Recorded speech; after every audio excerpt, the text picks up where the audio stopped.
I don't have any regrets about the way I felt about it at the time. I think that's a mistake to look back and regret your own decisions. For decades, Don Henley stood at the center of rock's elite. His voice unforgettable, his image flawless, his career untouchable. On stage, he seemed calm, effortless, even charming. But behind the music, a storm was brewing. One man, his former bandmate, his rival, his greatest irritant, drove Henley to a level of hatred few could comprehend. Now, the whispers are louder, the stories harder to ignore. Henley's disdain was not casual. It was personal, relentless, and shaped decades of music, tours, and private dealings. While the world celebrated hits and harmonies, a quieter, darker feud dictated decisions, strained relationships, and left scars that money and fame could never erase. But who was this man Henley truly hated more than anyone? Stay with us as we find out. In the glimmering world of rock stardom, image is everything. But beneath the polished guitars, flowing hair, and millions of screaming fans, there was a storm quietly brewing in the Eagles. A storm that centered on one man, Don Henley. To the outside world, Henley was the charismatic heart of the band, the voice that carried them to chart-topping glory. Yet, within the group, there existed a simmering tension, a private disdain that no amount of fame could mask. That disdain had a name, and it belonged to one of the band's founding members, whose brilliance Henley respected, but whose presence he could barely tolerate. Henley's dislike was neither casual nor fleeting. It was relentless, precise, and often venomous. In interviews decades later, he described moments of frustration that, on the surface, seemed trivial. A missed cue during a recording session, a stubborn refusal to compromise on arrangements, a flippant remark in the middle of a tour bus meeting. But these small irritations were just the tip of the iceberg. Beneath them lay deeper grievances rooted in personality clashes, creative control, and the unspoken hierarchy Henley believed was essential to keep the Eagles' machine running. Those close to the band recall heated arguments that flared backstage, in hotel rooms, and even in private homes during rehearsals. Henley's temper was legendary, sharp, cutting, and often impossible to diffuse. And yet, the tension was never publicized in the way that modern celebrity feuds are today. Fans adored the Eagles' harmonies, their effortless melodies, never suspecting the silent war waging behind the scenes. Henley, meticulous about the band's image, often masked his contempt with charm, a polite nod, or a calculated silence. But the bandmate at the receiving end knew every glance, every pause, every subtle barb. Even on tour, the friction was palpable. Crew members and roadies spoke in hushed tones about the nights when rehearsals would dissolve into shouting matches, when Henley would storm off stage mid-performance, or when meetings ended with someone slamming a door in frustration. It wasn't mere personality conflict, it was a profound and personal hatred, one that would shape the trajectory of the band for decades. And yet, despite the intensity of his feelings, Henley remained committed to the music. He bore the tension silently, channeling it into lyrics and melodies that fans would later celebrate as masterpieces. The bandmate he hated most was not a rival in the public eye, nor a man who could easily be dismissed. He was talented, visionary, and charismatic, the kind of figure whose influence could overshadow Henley's if left unchecked. Every tour, every album, every recording session became a delicate balance of collaboration and confrontation, of genius and resentment. The deeper Henley's contempt ran, the more meticulously he plotted each interaction, each contribution, each compromise. The result? A music catalog that hid decades of suppressed rage, friction, and personal disdain beneath the serene surface of classic rock perfection. It's this duality, admiration mixed with loathing, that defined Henley's relationship with his bandmate. He understood the man's talent, sometimes celebrated it, yet could never fully forgive or embrace the person behind the brilliance. And as the Eagles soared to fame, the silent hatred festered, shaping decisions, influencing songs, and eventually pushing the band toward a dramatic crossroads that would leave fans stunned. The Eagles were not merely a band, they were an institution, a carefully constructed mythos of Americana, sun-drenched California, and impossible harmonies. Yet beneath the surface of chart-topping singles and sold-out arenas, the reality was far messier. Band members, each gifted and stubborn in their own right, navigated an intricate web of personalities, rivalries, and egos. For Don Henley, the harmonies were often less about melody and more about maintaining control, containing chaos, and masking the simmering resentments that threatened to dismantle everything the Eagles had built. The studio, long considered a sanctuary for creation, became a battlefield. Every note, every chord progression, every lyric could spark tension. Henley's influence in the studio was both revered and feared. He had an ear for perfection and an unyielding standard, and he demanded compliance. But the bandmate he despised most refused to be subdued. Their disagreements were legendary. Endless debates over tempo, arguments over vocal layering, and fights over instrumental arrangements that could last hours. Henley, meticulous and disciplined, often saw these moments as threats to the cohesion of the band. And to him, this one member's insubordination was personal, a constant challenge to his authority, a provocation he could never forgive. Outside the recording booth, the tensions only deepened. Road trips became exercises in endurance. While the rest of the band bonded, laughed, or slept, Henley's eyes were always on that one rival.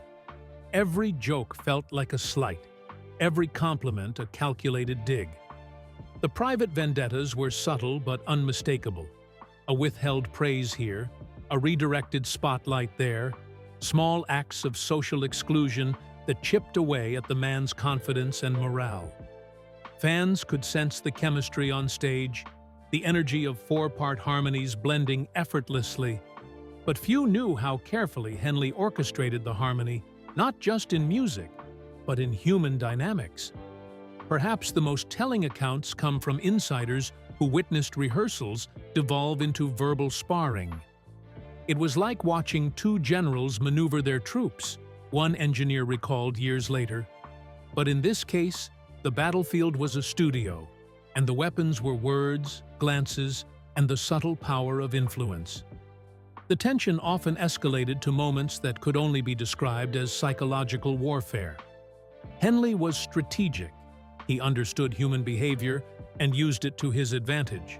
He could be charming in public, but in private, he wielded quiet, devastating influence to assert dominance, maintain control, and, most importantly, signal his disdain. Even song creation carried the weight of these undercurrents. Henley's contributions, haunting, powerful, and precise, were infused with unspoken resentment. Lyrics, timing, and arrangement choices often contained subtle digs, coded messages, or veiled references to the bandmate he loathed. Music became more than art. It was a weapon, a way to communicate what couldn't be said aloud. And as the Eagles' reputation for seamless harmonies grew, so did the tension behind the scenes. Every studio session, every tour, every backstage interaction revealed a simple truth. Henley's hatred was not fleeting, not performative, not petty. It was structural, embedded in the very fabric of the Eagles' story. The world knew them as a band of friends, collaborators, and musicians whose legacy seemed untouchable. But behind those harmonies, Henley's contempt simmered, a hidden narrative that shaped decisions, influenced music, and set the stage for conflicts that would one day explode in ways no one could predict. Touring is the ultimate test of a band's unity. Hours of travel, late-night performances, cramped buses, and constant scrutiny amplify every tension, every flaw, every latent grudge. For the Eagles, touring was both a triumph and a trial. Don Henley, disciplined and meticulous, ran his schedule with precision, while the bandmate he despised operated by instinct, intuition, and a stubborn refusal to conform. The result was a collision of egos, a spectacle invisible to fans yet omnipresent behind the curtains, on the buses, in hotel hallways. The conflict was not a matter of public criticism, it was personal. Henley's hatred wasn't just about creative differences or personality quirks, it was existential. He viewed this bandmate's behavior as a direct threat to everything he had painstakingly built: the Eagles' sound, their reputation, their trajectory. He monitored interactions, intercepted decisions, and subtly undermined initiatives he believed would empower the other man. Crew members noted the silent hostility. Henley would schedule late-night recording sessions when he knew the bandmate was exhausted, or insist on travel arrangements that created tension. Every tour was a chessboard, and Henley played ruthlessly. Backstage, the verbal sparring often escalated. One roadie recounted an infamous incident. During a heated argument about set lists, Henley reportedly slammed a music binder onto the floor, eyes flashing, voice low but dangerous, while the other man stood, arms crossed, unyielding, returning verbal jabs that cut like knives. The tension was electric, palpable, and sometimes dangerously close to physical confrontation. Yet, both men were professionals in public.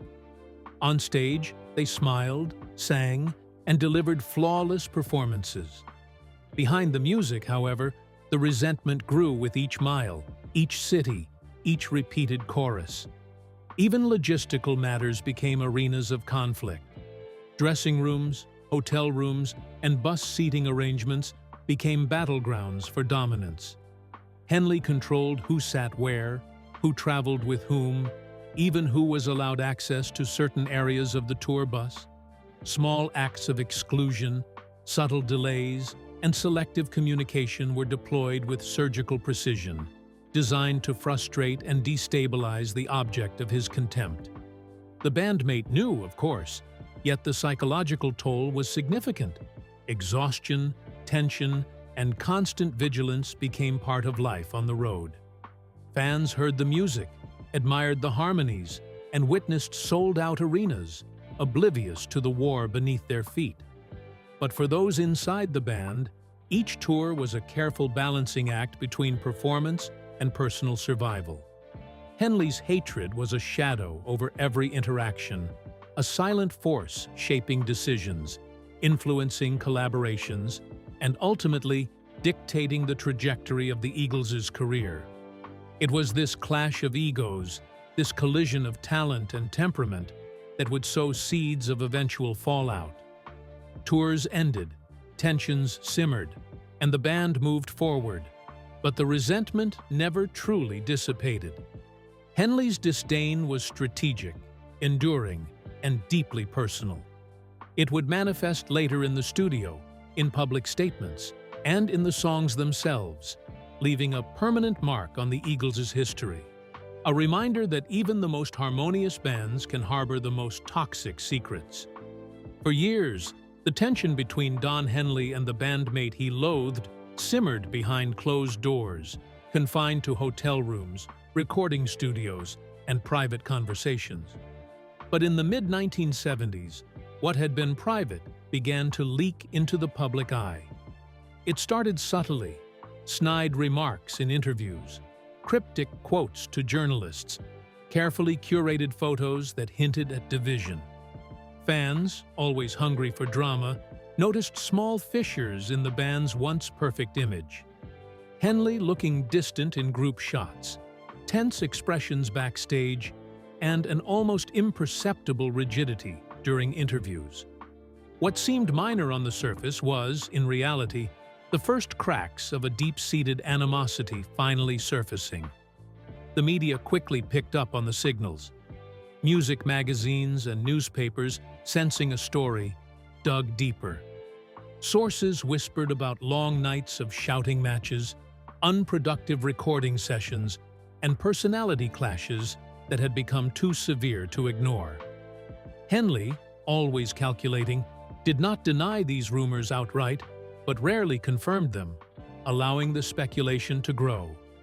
Meanwhile, his target, once a co-founder and creative partner, began to feel the pressure, not only from Henley, but from an industry suddenly fascinated by their private strife. Even minor disagreements were magnified into scandalous headlines. Eagles on the Edge and Band at War became fodder for fan magazines. The turning point came during a high-profile awards show. While accepting an accolade, Henley subtly omitted his bandmate from acknowledgement, a slight barely noticeable to the untrained eye, but unmistakable to those who understood the undercurrents of their relationship. Backstage, tensions boiled over. Eyewitnesses recounted shouting matches, slammed doors, and near-physical confrontations. For the first time, the feud was no longer hidden. It was out in the open, a spectacle that would follow the band for years. Even contractual negotiations and management decisions became battlegrounds. Henley's growing influence allowed him to subtly control financial matters and tour logistics in ways that undermined his bandmate. While the public cheered for the Eagles' continued success, behind the scenes, resentment festered. Crew members described strategic exclusion. Certain recording sessions, songwriting meetings, or media appearances were structured to marginalize the bandmate, effectively making Henley the gatekeeper of the band's direction. The tension also bled into the creative process. Songs, once collaborative, became arenas for passive-aggressive warfare. Henley's contributions, polished and precise, were often positioned in ways that overshadowed or contradicted his rivals' ideas. Lyrics, arrangements, and even vocal harmonies carried subtle messages of control and superiority. The bandmate, frustrated and increasingly isolated, found his own creative voice suppressed, undermined by a carefully orchestrated campaign of dominance. As the feud became public knowledge, fan loyalties split. Some admired Henley's leadership and discipline, interpreting the tension as a necessary control to maintain the Eagles' excellence. Others sympathized with the bandmate, seeing the cruelty beneath Henley's veneer.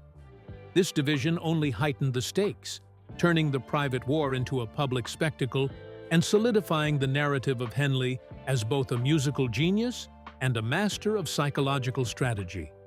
By the late 1970s, the private feud had fully exploded into the public domain. Interviews, tabloids, and fan speculation ensured that the tension would no longer remain a secret. Henley's hatred was no longer invisible. It had become a defining element of the band's public persona, shaping perceptions, altering relationships, and setting the stage for the dramatic events that would follow in the recording studio and on tour. The Eagles' recording studios were supposed to be sanctuaries of creativity, places where harmonies were perfected and melodies refined. Instead, for Don Henley and the bandmate he despised, the studio became a battlefield. Longtime engineers, producers, and assistants recalled sessions where the air was thick with tension, voices raised over minor details, and the room itself seemed to vibrate with unspoken threats. Every take, every note, and every arrangement was scrutinized not only for musical quality, but for dominance, control, and psychological advantage. Henley's approach was relentless. He insisted on precision, control, and perfection, viewing the bandmate's suggestions or improvisations as personal affronts. Arguments over vocal phrasing, instrumental layering, and song structure would spiral into hours-long debates, often leaving engineers and producers frustrated and exhausted. It was like walking into a war zone, one producer recalled, You never knew whether the discussion was about music or power. Henley wielded his authority like a scalpel, dissecting every performance, every nuance, and every decision until it aligned with his vision. The bandmate, equally talented but more stubborn, resisted. This resistance was not merely artistic, it was a challenge to Henley's control, an act of defiance that Henley could not tolerate. Sessions would devolve into shouting matches, slammed keyboards, and instruments abandoned mid-take. In some cases, engineers described Henley leaving the studio in frustration, returning hours later only to resume the battle with renewed intensity. Each session became a test of wills, where musical excellence was secondary to the struggle for dominance. Financial stakes intensified the conflict. Recording budgets, studio bookings, and production credits were all leveraged strategically. Henley's growing influence allowed him to dictate not just artistic decisions, but logistical ones, marginalizing his bandmates' contributions. These maneuvers were subtle yet effective. A vocal overdub delayed, a guitar solo diminished in the mix, or a songwriting credit challenged. It was all part of a quiet but brutal campaign to assert supremacy. Songs themselves became weapons. Henley's lyrics, often introspective and personal, contained veiled references to conflict, resentment, and control. Harmonic arrangements highlighted his voice while minimizing the bandmates' contributions. The studio became an arena where psychological manipulation and musical mastery were inseparable. Every chord, every harmony, every pause conveyed a message beyond sound, an assertion of dominance, a reminder of who held the reins. As word of these battles leaked, journalists and insiders began framing the Eagles' albums not just as musical achievements, but as artifacts of conflict. Liner notes, interviews, and public appearances hinted at tension, but only those within the inner circle knew the full extent of Henley's calculated, relentless efforts to suppress, control, and dominate.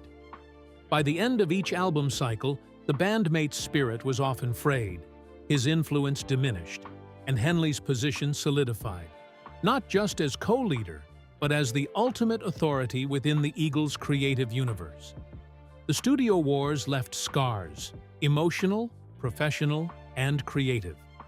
They shaped the sound of some of the Eagles' greatest albums, embedding Henley's temper, strategic cunning, and personal vendettas into the music itself. And while fans celebrated the flawless harmonies and chart-topping hits, few recognized the bitter undercurrent that had defined the creative process, one that would ultimately push the band toward one of the most infamous splits in rock history. By the late 1970s, the tensions Henley had cultivated for years could no longer be contained. Tours, recording sessions, and public appearances had amplified the feud to unbearable levels. Behind the scenes, arguments escalated, friendships frayed, and trust eroded. Fans, still unaware of the full extent of the conflict, were stunned when news broke that the Eagles were splitting, not over money, not over musical direction, but over personal animosity that had become impossible to reconcile. The announcement sent shockwaves through the music industry. Critics called it unprecedented. Tabloids spun wild narratives, and fans demanded answers. Behind the scenes, Henley had maneuvered the split with precision. He ensured that his own legacy would remain intact while subtly diminishing the public perception of his bandmates' influence. Legal battles over royalties and songwriting credits followed, each one a continuation of the personal war that had long defined their relationship. Henley's hatred, once private and psychological, now had tangible consequences. It reshaped careers, redirected public attention, and cemented a legacy of both brilliance and bitterness. For the bandmate, the split was devastating.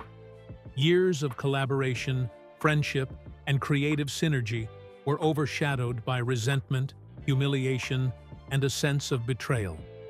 Interviews following the breakup revealed hints of bitterness, subtle jabs, and the lingering emotional toll of years spent under Henley's scrutiny.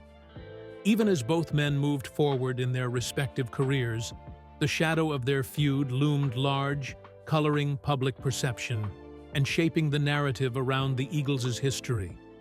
The split also revealed a broader truth about fame, power, and artistic collaboration.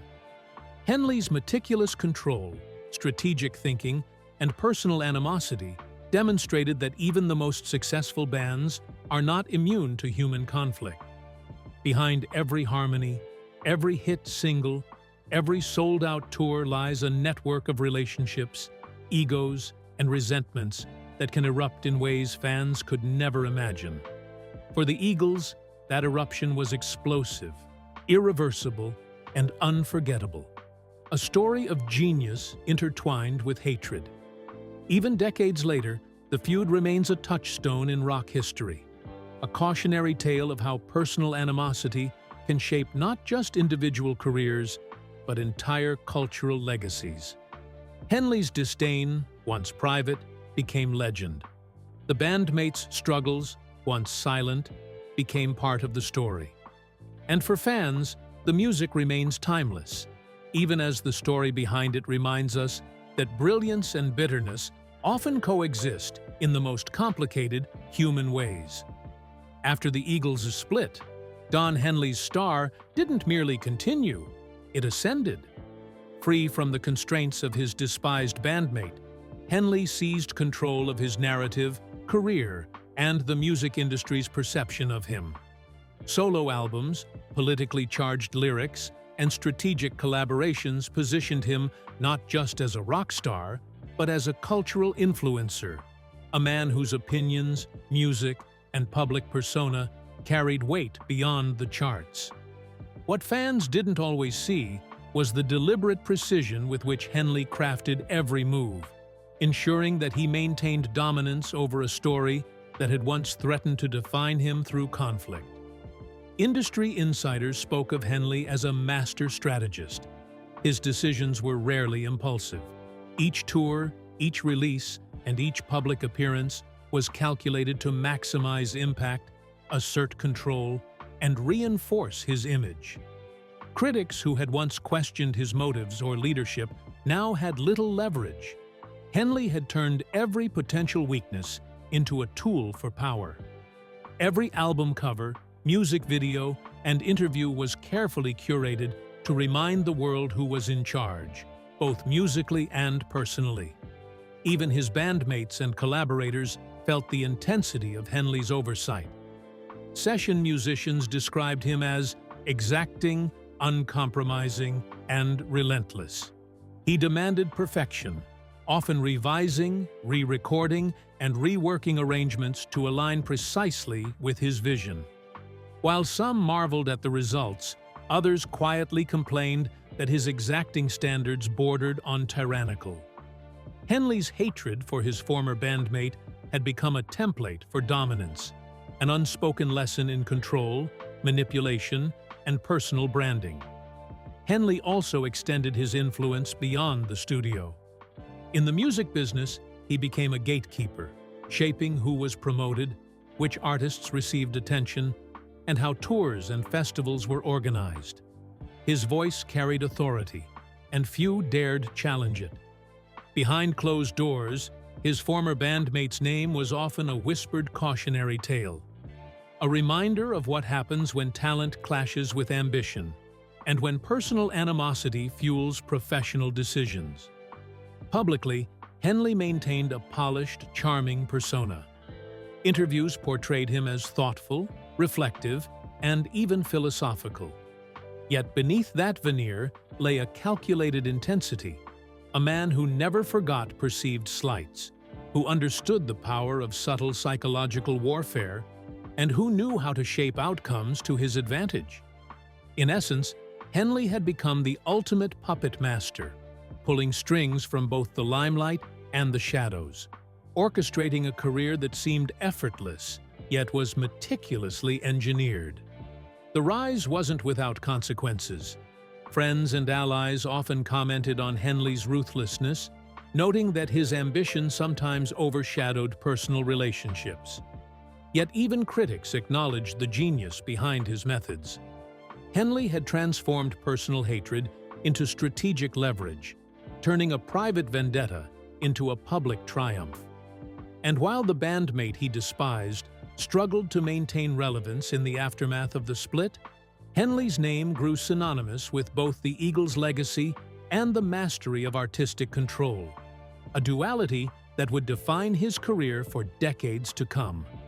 While Henley thrived, the bandmate he despised was not content to remain a footnote in rock history. Behind the scenes, he began plotting a subtle, simmering rebellion, a campaign not of violence or sabotage, but of visibility, legacy, and personal vindication. The strategy was quiet but calculated. Select interviews where he hinted at past disputes, memoirs with carefully worded innuendos, and appearances that suggested he had been unfairly marginalized. Every move was designed to challenge Henley's narrative without appearing overtly confrontational. The music itself became a weapon.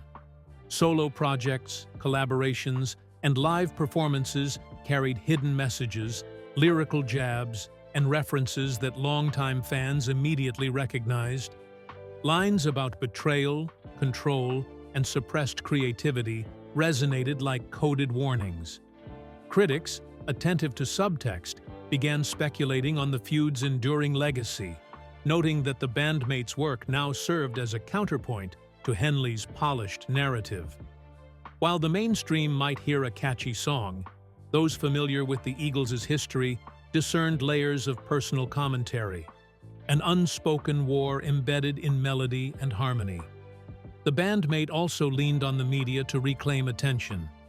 Carefully timed interviews, selective disclosures, and cryptic anecdotes ensured that Henley could not completely dominate the public conversation. He painted himself not as a victim, but as an artist whose voice had been overshadowed by ambition and resentment. He reminded fans, subtly but insistently, that his contributions to the Eagles' success were substantial and enduring. Each revelation, each hint of past slights, further chipped away at Henley's carefully constructed image. Even in collaborations with other musicians, the bandmate asserted himself with renewed vigor. Songwriting credits, vocal arrangements, and stage presence were all areas where he reclaimed control. Industry insiders noted that his growing assertiveness and visibility made it impossible for Henley's dominance to remain absolute. It was no longer just a feud. It had become a struggle for historical narrative, a battle over who would be remembered as the true creative force behind one of rock's most iconic bands. Yet the rebellion carried risks. Henley's influence, resources, and strategic acumen dwarfed those of his former partner. Every move was a tightrope walk. Too aggressive, and he risked further marginalization. Too subtle, and his message might be lost in the noise. The balance required cunning, patience, and an unshakable belief in his own legacy. Despite the tension, the public remained fascinated. Fans debated endlessly. Who had the upper hand? Who was right? And who had shaped the music that defined a generation? The feud had transformed from private animosity into cultural lore, a drama that transcended the music itself. And in this ongoing struggle, one truth became increasingly clear. Henley's hatred had sparked not only conflict, but a story that would outlive both of them. Decades after the initial split, whispers of a possible Eagles reunion began circulating. Industry insiders, fans, and journalists speculated endlessly. Could these two rivals, bound by shared history and lingering animosity, reconcile? The tension behind the scenes was palpable. Negotiations were delicate, fraught with reminders of past betrayals, lingering resentments, and the specter of Henley's dominance. A single misstep could collapse the entire project. The initial discussions were icy. Henley approached the negotiations with caution, fully aware that any concession could be interpreted as weakness. Meanwhile, the bandmate, emboldened by years of artistic rebellion, refused to be overshadowed. Every term, from song selection to profit sharing to creative control, was debated fiercely. Sources recalled private meetings where the air was tense enough to cut with a knife, each word weighed, each gesture scrutinized. Finally, after months of delicate maneuvering, an agreement emerged. The reunion would happen, but on Henley's terms. While this ensured that the project would proceed, it also served as a subtle reminder of the power imbalance that had defined their relationship for decades. Fans would see the music, the tours, and the media appearances, but behind the scenes, Henley had won the quiet war of influence. Even during rehearsals, tensions lingered. Subtle reminders of past conflicts, missed cues, pointed comments, and lingering glares made it clear that the feud had never fully disappeared. Yet, paradoxically, it also fueled the music. The creative tension, born of decades of hatred and rivalry, lent an intensity and precision to performances that fans described as electric, almost unbearable in its perfection. The personal drama, once destructive, became a force that shaped the music itself. The reunion tour, when it launched, was a cultural event. Audiences flocked not only for the music, but for the chance to witness history, to see two men whose animosity had become legendary share a stage once more. Interviews and press conferences carefully managed the narrative, presenting camaraderie while leaving just enough tension for intrigue. Henley's control was evident in every aspect of production, stage design, and media presentation. For the bandmate, the experience was bittersweet. He had returned, vindicated as a performer, yet reminded of the personal cost of years spent under Henley's shadow. Fans sensed the complexity. The smiles and harmonies on stage contrasted with stories of past battles and behind-the-scenes tensions. The reunion was a triumph of professionalism, talent, and legacy, but also a testament to the enduring power of personal vendettas and the scars they leave behind. If Don Henley's seething hatred shaped decades of music, decisions, and careers, what else lies beneath the polished harmonies of rock history? This feud forces us to reconsider the legacies we celebrate and the grudges that quietly shaped them. Maybe the question isn't why Henley felt this way, but how much it influenced everything we thought we knew about the Eagles and their music. Share your thoughts in the comments below. Thanks for watching. See you in the next one.